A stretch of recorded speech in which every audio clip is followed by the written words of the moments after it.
sideed waxyaabood oo keenaya dadka inay ku tixgelin waayaan ama ay ku qadarin waayaan. Qadarinta dadka waa wax aad ku kasbanayso ficiladaada. Sidoo kale waxaana la baray si aan ixtiraam u helno marka hore inaan annaga nafteena tixgelino. Si kastaba waxaa jira waqtiyo nolosheena ka mid ah oo aan la kulmayno ixtiraam la'aan dadka xaggooda ah. Haddaba ii ogolow inaan kula wadaago 8 caado oo sabab u noqon kara inay dadka ku tixgelin waayaan ama ay ku qadarin waayaan. 1. Inaad dadka u ogolaato inay kaa soo dhexgalaan hadalkaaga ama hawshaada. Horey ma aragtay dad iska soo dhexgalaya hadalka adigoo sheekeynaya. Dabcan waa mid kaa xanaajinaysa.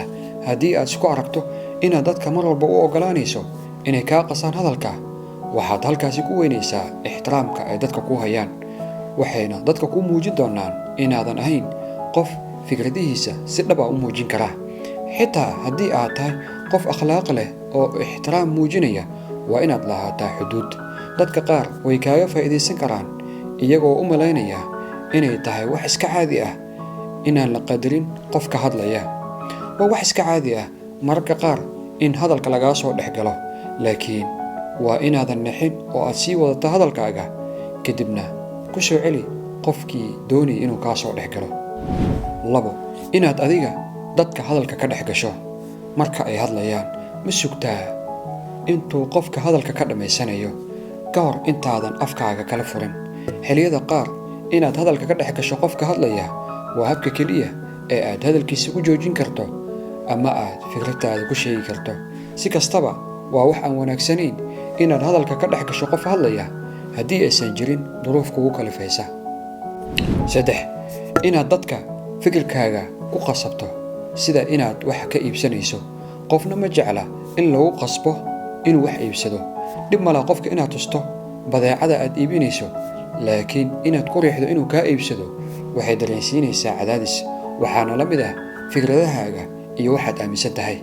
Haddii aad mar walba isku dayayso dadka inay qaataan fikirkaaga, sidoo kalena ay aaminaan waxaad aaminsan tahay, waxay muujinaysaa inaad tahay qoftiisa uun danaynaya. Waxayna taasi keenaysaa inay dadka kaa fogaadaan. Dadka way ku adag tahay inay qadariyaan qof aan qadarinayn fikradahooda iyo waxay aaminsan yihiin. 4. Inaadan ahayn qof hawshiisa ka soo baxa. Ma tahay qof si fudud dadka ugu sheega waxyaabaha uu damacsan yahay. Ma u bandhigtaa dadka qorshayaashaada ka hor intaadan tallaabo qaadin. Ma tahay qof xamaasadiisa ay ka tan badan tahay jecel inuu dadka wax walba la wadaago. Waxaad u baahan tahay inaad arrintaasi ka taxadarto, waayo haddii qorshayaashaada aadan ku guulaysan, waxay keenaysaa dadka inay qiimahaaga hoos u dhigaan, qadarinna aysan kuu muujin. Inaad dadka u sheegto qorshayaashaada waxay ka micno tahay inaad sidoo kale dhehayso igula xisaabtama ka miri dhalintiisa, taasoo keenaysa inay hoos kuu eegaan haddii aad ku guulaysan weydo. 5. Inaad tahay qof aan ka fekerin dadka kale dareenkooda. Inaadan ka fekerin dadka kale shucuurtooda waxay kaa dhigaysaa qof selfish ah ama anaani ah, danihiisa kaliya ka fekera, sidoo kalena aan ka fekerin dadka shucuurtooda.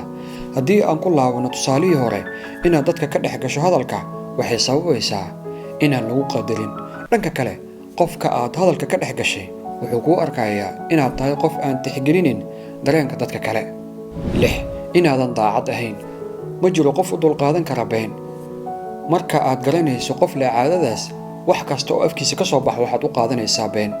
Ha noqoto inaad ka soo bixi weydo balanta aad qaado ama inaad been sheegto, natiijada waa isku mid. Waxaa halkaasi ku weynaysaa qadarinta dadka kale, waayo waxaad dadka u tilmaamaysaa inaad tahay qof aan la aamini karin, laguna kalsoonaan karin. 7. Inaad mar walba isfaaniso. Haddii aad tahay qof mar walba isku xayeysiiya dadka, sida jaamacad hebel baan ka soo baxay, intaasoo luqadood baan ku hadlaa iyo wixii la mid ah, waxay dadka dareensiinaysaa xaqiraad.